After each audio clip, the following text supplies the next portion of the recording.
that if you stop to have a loving conversation, you're improving your mental health and your physical health. Lonely people, even in the home, you're increasing your chance of premature death by 32%.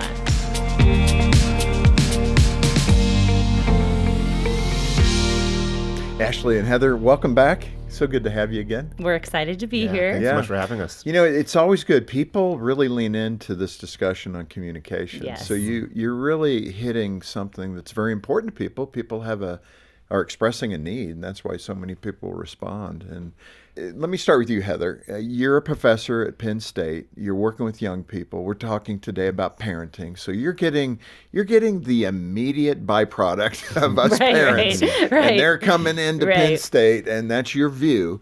What do you see in that student body coming in now, and the area of loneliness and lack of connection that you're observing? Just paint a picture for those of us that aren't on a college campus very often. Well, one thing I'm observing is actually good news. And the good news is they know that they're lonely. They know that they're experiencing a sense of meaninglessness. They'll say sometimes they feel empty inside, which means they're really searching. So at least at Penn State, we've seen Christian campus ministries just thrive. Young people are returning to church. They're returning to the wisdom of their elders. They're trying to figure out, wait, we've been kind of lied to by the culture. Something's not right. This doesn't feel good. Why don't I think about some spiritual questions? So I'm seeing a lot of students for the first time really asking me, like, okay, how did you choose Christianity? Or why do you follow Jesus? And we're actually seeing students make professions of faith. One of my students was baptized at Easter. I had many conversations with students just wanting to know, okay, what do I need to know about God? Where do I start reading the Bible? So there's some good news there, but I will say they do feel deficient in what I call interpersonal connection. That's such an important ingredient when you think about it, knowing what you don't have. Exactly. Or knowing what you're missing. That's awareness. It's awareness. And that's a good thing. Yes. Rather than just blazing through and ignoring that. That's actually encouraging to me. It's encouraging. And one thing I love about this new generation of students is they really want to become experts. They have a ton of knowledge available to them. They have AI answering all their questions. They want to become good at connecting with people. And they'll say to me, I'm really bad at conversation. I want to get better at this. Will you help me? And they love immediate application. This is the first semester where I really felt hopeful, impressed with the new generation because they're searching and they're coming back to church. Well, demographers are noting, and again, this is the faith popcorns that used to say, this generation has these three attributes. Yes. But they're saying of Gen Zers that they have very similar attributes to the builder generation, the World War II generation. High orientation to values. They want to know what's true. Yes. And that, to me, is an indication of God's work in us as a community, right? Yes. And I'm excited about it. I'm always speaking up the next generation. There's much to learn. Well, I'm learning from them. Yeah. I mean, they're really into cool. mental health, physical health, financial health, The spiritual resilience aspect. Yes, they're resilient. I'm learning so much. Our kids are growing up in a world of incivility. We know that. So are we, by the way. We're living in a world of incivility. What does that impact, do you think, the polarization? You're on a college campus, so you're seeing it. What are some keys we can teach our children to dialogue differently?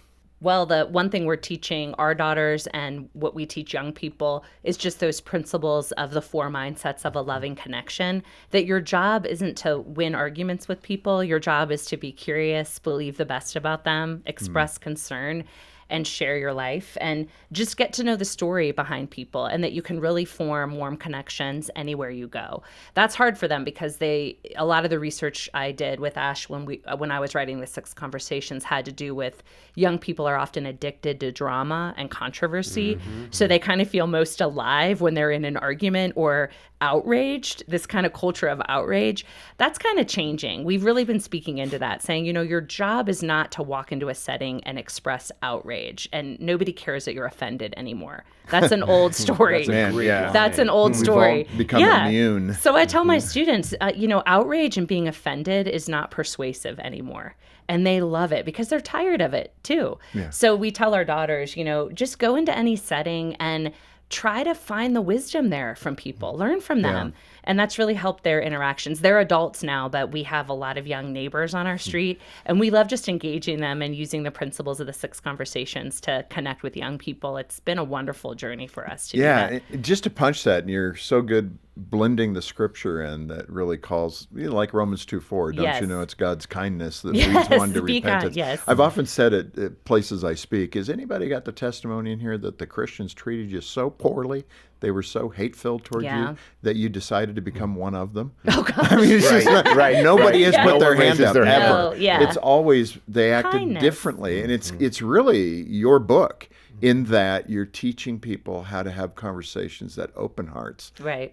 It doesn't close hearts. Right. And you do need to be thoughtful about that.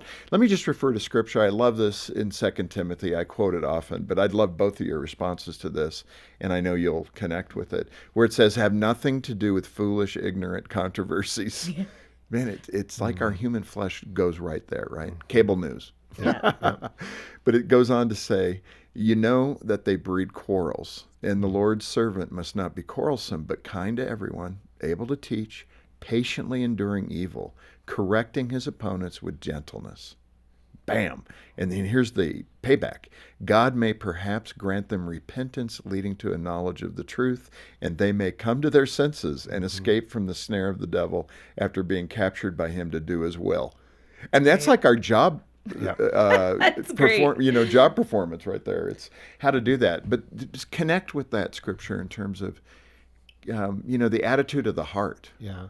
I remember this years ago when our girls were small, and they were just acting, back to what Heather was saying about the drama, about just everyone acts like they're in the middle of a great drama. And I was like, where are they getting this from? And I started watching a little bit of the TV they were watching, and that's exactly what's modeled for them, is just life is found in being in drama. I said, well, we could do something different. We could model something different in our own home. And that's when we started thinking intentionally about modeling. How do you just have conversations? How do you interact with people?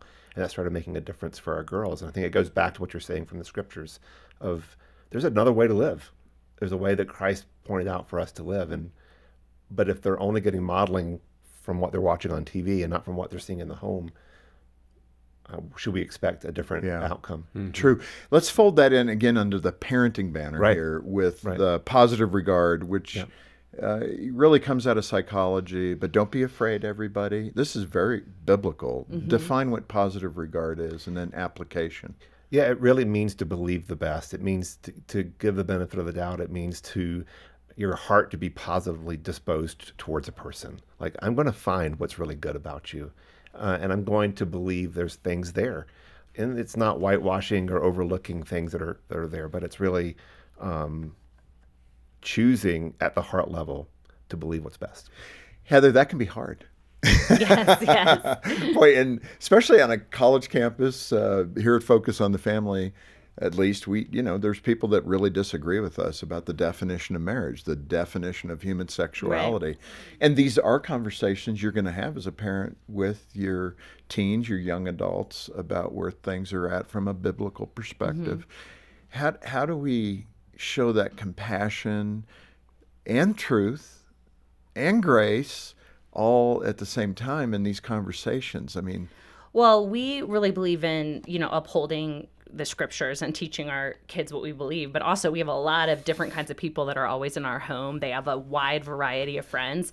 And what we teach them is those principles. You can learn from everyone. You can love everyone. You can find the story behind why people are the way they are, the choices that they're making. So really, when you're teaching your children about building friendship and connecting with people, you really just teach them and model for them those kind of principles of what it means to believe the best and be curious about people. Actually, the real problem we're seeing doesn't have to do with a lot of the cultural controversies. It's actually just teaching kids to be curious about each other and ask good questions. My daughter told me, she goes to a school with almost 2,000 people. And I said, does anyone ask you questions about your life? Does anyone? And even my older daughter will say, yeah, I went on a date. The guy did not ask me one question. Oops. And when we started conversation, we called it conversation training, around the table when the girls were really young, I said, okay, let's ask Dad a question. Ask Dad a question about his day. And I'll never forget, I think Kate was 4 years old, and she said, Dad, did you miss me? Did you think about me all day? And I said, no, Kate, I said, ask a question about him, not a question about you. That's good training. Right, because they're kind of inherently self-obsessed, little children. And she tried again. She goes, well, is it just awful being away from me all day? I said, Kate, be interested in his life. So what's interesting is our children say, the 6 Conversations book has actually just ruined them because they're so good at conversation, but it's really not reciprocated. There's just such a lack of people asking good questions. So the best thing you can do with young people honestly is to go back to that basics. Like, how are you going to ask good questions? And they'll say, well, everyone's on their phone. They're just sharing TikToks. Nobody's talking, nobody's connecting. So as a parent, you can really intervene in the culture by teaching your kids, ask a really good question. And it could be anything. Young people love questions about their friends. They love to talk about pets. They love to talk about hair care, skin care. Didn't we interviewed people to figure out what questions don't annoy our them. Extensive research was we asked Kate and her 3 friends what questions don't annoy you. And she gave us 10, and we said, okay, those are the questions. Those are good. Yeah, just questions people like to talk about. We have a welcome center here on campus. A lot of people may not know that, and you're welcome to come and visit the campus. We encourage it, and it's got a great bookstore and a whole bunch of stuff, Odyssey area, Adventures in Odyssey. But we also have a prayer box there, and I'm reminded of, I think it was like a 7-8-year-old who left a prayer for us there, prayer request, and said, please pray for my brother. He wets the bed. Yeah. And pray for me. I share a bed with my brother. Right. Yeah, that's kind of to your point, right? Yes. It's really not about my brother, it's about me. Yeah, right. But they are cute. The kids do and say the darndest things. Hey, allow me to interrupt for just a moment here to say how much we appreciate you watching. Now, if you find value in this content, subscribe by clicking below. It'll be a big help to us. Let's go ahead and return to the show. Heather, I do want to come back to the book content, the 4 L's, especially in that parenting context. Describe the 4 L's and give us a little description on what they do. Well, it's just communication, 101 for you, but also things to teach your children. What it means to listen well, what it means to limit distraction when you're talking to someone. Have you been around an 8-year-old lately? Yes. Listen well. Put your phone How do we away. do that? Well, you teach them what they're listening for. We've been teaching our girls, when you're listening to someone, you're trying to discover like a treasure or riches of wisdom. Like go on a treasure hunt to figure out what that person can teach you. We teach our kids that every person you meet is an infinite marvel. Just be fascinated by people. Before you complete the list, though, that's so interesting because we as parents have to be careful because we're modeling that. Yes. So even with your 8-year-old, you're saying, tell me more. Why does that intrigue you? Exactly. Why do you get excited about the stars exactly. or something? Yeah. But that's good. I am caught by that because we can get into a position where we feel, back to your points, well, they're not at an age yet that it's that important. And if I'm ignoring them, they'll get over it. But that is exactly the wrong move, right? Right. You want to really engage them. And we've learned really great questions that then you can ask where you can really listen and learn what your children care about. One of the things we learned in our research was spark questions, where if you're ready to listen to your child, there are actually 3 questions that always work to create positive mood. And this is good for Ash as the introvert who's always like, I don't know what to ask. Like, what would you say about? So, what are you celebrating? What good news do you have? What's gone well today? Just give them a chance just to, brag a little bit. Like, hey, let's celebrate with you. What happened at school today? What are you celebrating? Another question is, what's something new that you discovered today or tried today or new friends you met or something like that? But my favorite is this question that's a scale of 1 to 10. Like on a scale of 1 to 10, how was? And then you fill in the blank what you want to know. And what that does for kids is it makes it super easy. They got 10 numbers they can choose from, right? Yeah, those are good. Right? And then, but the gold is in the question afterwards. You ask, what would have had to have been different to move you closer to a 10 today? Oh, wow, that's a great question. And then they start to open up about what their values are, what they wish had happened, which they wish hadn't have happened. But if you ask that the first time, you probably are asking too hard of a question for a kid. But so you kind of warm them up with the 1 to 10. Somebody once said to me, small children, small problems, big children, big problems. And it's kind of interesting when your kids are able to drive. Yes. At 16, at least in Colorado, it's different in different states. But that is a fairly true axiom. You start, the dating scene could be happening. And as Christian parents, you're trying to help your son or daughter manage all of that.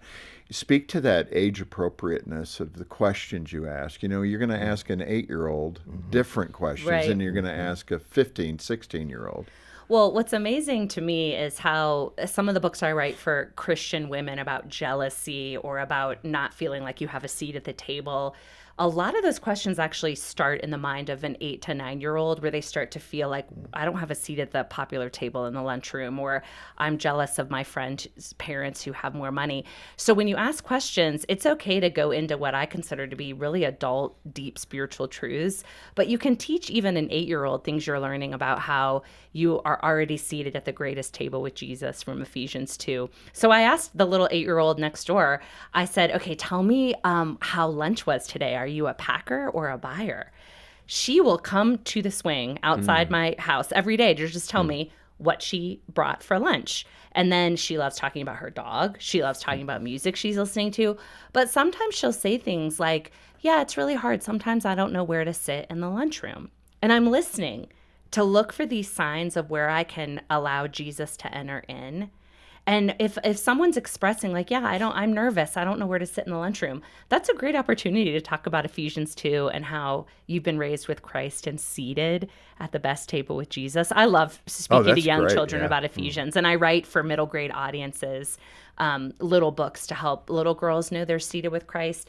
So any question you ask, what makes it age appropriate is ask a really easy question, and then you'll be amazed at how you can get to some spiritual depth pretty quickly. Yeah, with that's young so people. true. I think Yeah. the social science shows that, you know, by about 10 years old, a child has cognitive ability Yes. to give you deep answers. They're ready And to it'll go. happen. Yeah. Yeah. And for any age, we love expressing concern with children. It's part of listening. How you do that is you ask things like, okay, what are you stressed out about most today? So Ash and I we've kept a family prayer journal. We call it the PJ, the prayer journal, where you ask your kids, okay, what are the big stressors today? What do we want to trust God for? What's stressing you out? And this comes out of Psalm 5:3, where David says, in the morning, O Lord, you hear my voice. In the morning, I lay my requests before you, and I wait in expectation. I love that passage. So we'll say to the girls, okay, great. what's the stressor today? And then it gives you something to ask about after school. Did you notice God do anything? Did he answer? How are you seeing him work? And if he doesn't answer, that's okay. He heard that prayer. One of our family mottos is every rejection is God's protection. So even if it didn't go the way you thought, he's so good, that's Romans 8, that we're going to trust him, that he's going to turn this thing that we prayed for into something good. So go ahead. Yeah, the flip side of that is one of the goals that we talk about for a good conversation is to marvel. And I think kids can be really good at marveling, because I think they just are amazed by so many things. Right. But then somewhere along the way, we kind of lose that, and we have to regain it back, because we become sophisticated adults, and we don't marvel anymore. Can we get it back? It's after our 8th grade English Yeah. teacher. Exactly. Right? That's about the time I lost So it. what's so great about the prayer journal is it helps our kids marvel. And we help them see what God is doing. That God is answering these answers to prayer, and it just helps foster in them a heart towards marvel. You know, so often these things, they just take thought on the part of the parent. And I don't know, I would think most people listening or watching on YouTube, this all sounds so good, but man, I just been so busy. I just don't stop and think about this because I got this to do, that to do.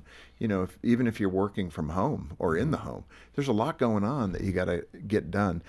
It should not be the excuse, because this really is the most important thing you can do. It is, not just for your spiritual health, but all the research shows that if you stop to have a loving conversation, you're improving your mental health and your physical health. Lonely people, even in the home, you're increasing your chance of premature death by 32%. If you read the Surgeon General's report that came out last year on loneliness, you'll think to yourself, I have got to slow down. I've got to make room for warm connections in my family. It's been great just to think too, which questions delight people, which questions are stressful for children. We learned about the power of the weak verb and how stressful it is to ask a child, how are you? Or how was your day? It's creating too much of a cognitive load on the brain. All the research shows that weak verb it's too hard for people. So put a strong verb in there. What surprised you about your day? What challenged you today? What delighted you? So Ash will never ask, how was your trip? Or he'll never ask the girls, how was your day at school? Well, you know he'll put what's- in a strong verb. Yeah, what's so good about that, it's on us because we laugh about our junior high kids and you say, how's your day? Good. Yeah. Fine. It's because you're not asking a Right. good question. Well, that's what you just illuminated for and me. I love that research because as a writing teacher, I really believe in the power of the strong verb. It evokes a mood and an image. Well, I show my students the neuroscience reports about what happens when you use a strong, vivid verb that the brain can picture. It's so easy when you put those in your writing and in conversation. People want to answer those questions. So if you listen to any, if you forget everything we said, try the strong verb. What surprised you today? What delighted you, or what challenged you? What would? Yeah, because the brain, I don't know how it works exactly, but when we ask was, the brain literally can't picture it and doesn't know where to go. So we just default to fine, good. But when you say surprised, you get immediately in your mind, oh, I know what surprised me today. And you can And we as parents start categorizing them as disconnected, right? Yeah. Maybe we're not asking the right question is the point. And the other two questions Ash and I have found have really helped connect with our kids is in the volitional category. How did you decide? Even give a compliment. Like, I love your shoes. How did you decide to buy the Nikes instead of the OnClouds? I have more conversations with college students about how did you decide? Or, oh, I noticed you did this or you downloaded this song. How'd you decide to get into that artist? Ask a volitional question because people like to talk about human decision making. And the last question that we're finding both with adults and children is to ask, what were you thinking about most today? It's a wonderful question. I met with a trauma expert who told me one of the most loving things you can ask a child is what's been on your mind. Because they ruminate on things. They get so stressed out about things, but they need someone to ask the right question. Like, hey, what did you find yourself thinking about most today?